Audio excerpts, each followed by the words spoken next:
Om Swastiastu. Perkenalkan, nama saya Nikade Dwi Ariantini. Di sini saya akan menjelaskan sedikit mengenai Siwa Tattwa. Siwa Tattwa berasal dari dua kata, yaitu Siwa dan Tattwa.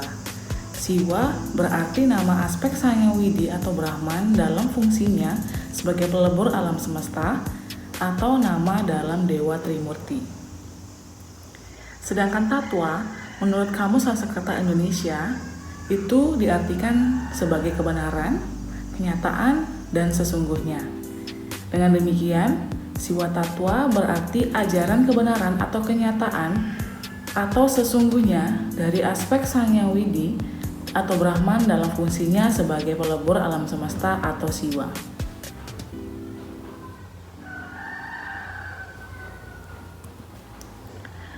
Sumber ajaran Siwa Tattwa adalah lontar-lontar seperti Buana Kosa, Tattwa Jenana, Mahajenana, Ganapati Tattwa, Wrespati Tattwa, Jenana Siddhanta, dan beberapa puja yang bercorak monisme. Lontar-lontar tersebut ditulis dalam bahasa Sanskerta dan Jawa kuno yang kesemuanya bercorak siwaistik. Apabila diperhatikan dari isi ajaran dalam lontar-lontar tersebut, isinya mengandung persamaan dengan Weda Samhita, Upanishad, Purana, dan Darsana. Jadi, tidak salah kiranya bila dikatakan bahwa sumber ajaran Siwa Tattwa adalah Weda. Mengingat sumber ajaran Siwa Tattwa adalah Weda, maka paham ketuhanan dalam Siwa Tattwa juga sesuai dengan Weda, yaitu ketuhanan yang Maha Esa, Esa dalam keanekaragaman dalam Yang Esa. Juga dapat dikatakan bahwa paham ketuhanan dalam Siwa Tattwa bersifat monoteistik. Secara lebih jelas terdapat dalam bahasan berikutnya. Ajaran ketuhanan dalam Siwa Tattwa antara lain yang pertama yaitu Brahman adalah Siwa.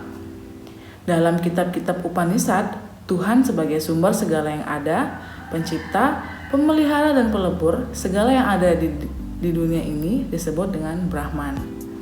Akan tetapi, karena Siwa Tattwa ini bercorak siwaistik, maka Batara Siwa adalah Brahman sebagai sumber dari segala yang ada, pencipta, pemelihara, dan pelebur alam semesta beserta isinya.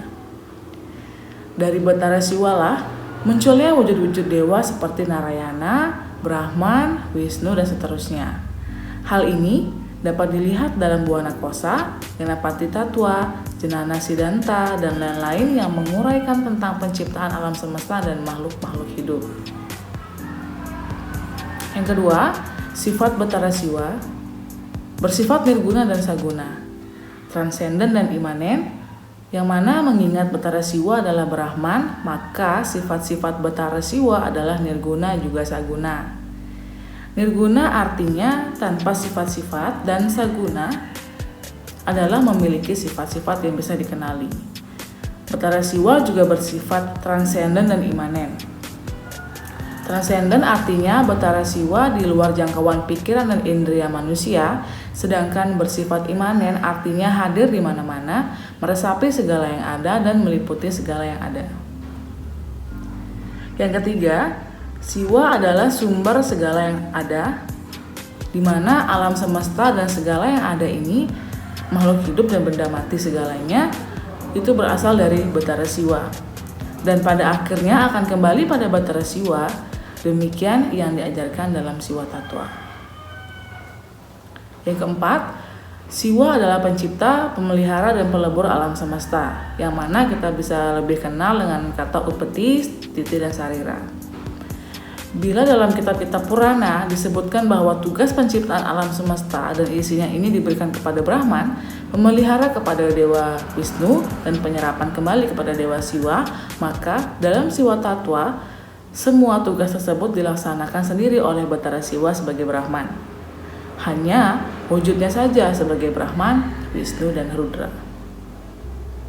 Yang kelima, Siwa ada di mana-mana. Siwa sebagai Brahman hadir di mana-mana, meliputi dan meresapi segala yang ada. Tidak ada ruang yang tanpa kehadirannya. Yang keenam, Parama Siwa Tattwa, Sada Siwa Tattwa, dan Atmika Tattwa. Hakikat siwa sebagai Brahman dapat dipahami dalam 3 tingkat atau jenjang pengertian, yaitu Paramasiwa Tattwa, Sadasiwa Tattwa, dan Atmika Tattwa. Paramasiwa Tattwa adalah Batara dalam keadaan tanpa bentuk, tidak bergerak, tidak guncang, tidak pergi, tidak mengalir, tidak ada asal, tidak ada yang dituju, tidak berawal, tidak berakhir, tidak bergerak, dan diam selama-lamanya. Seluruh alam semesta ini dipenuhinya, diliputinya, disangganya, disusupinya Sabta Buana itu olehnya. Sadasiwa Tattwa namanya, Batara Sadasiwa Tattwa bersifat Wiyapara, di mana Wiyapara artinya ia dipenuhi oleh Sarwajna atau serba tahu, dan Sarwa Karya Karta serba kerja.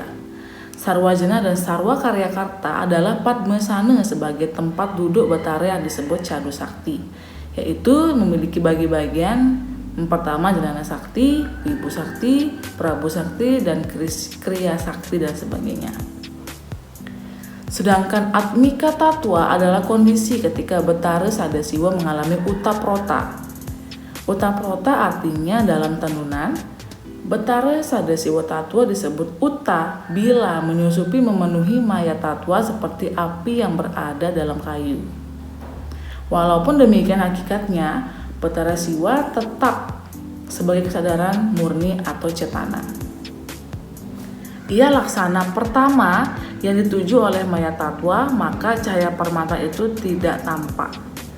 Inilah yang disebut dengan prota. Bila permata itu dipisahkan dari warna yang melekat pada dirinya, maka ia akan kembali pada wujud yang sebenarnya. Sekian penjelasan Siwa Tattwa dari saya. Kurang lebihnya tiang mohon maaf dan tiang tutup dengan Paramasanti. Om Santi Santi Santi.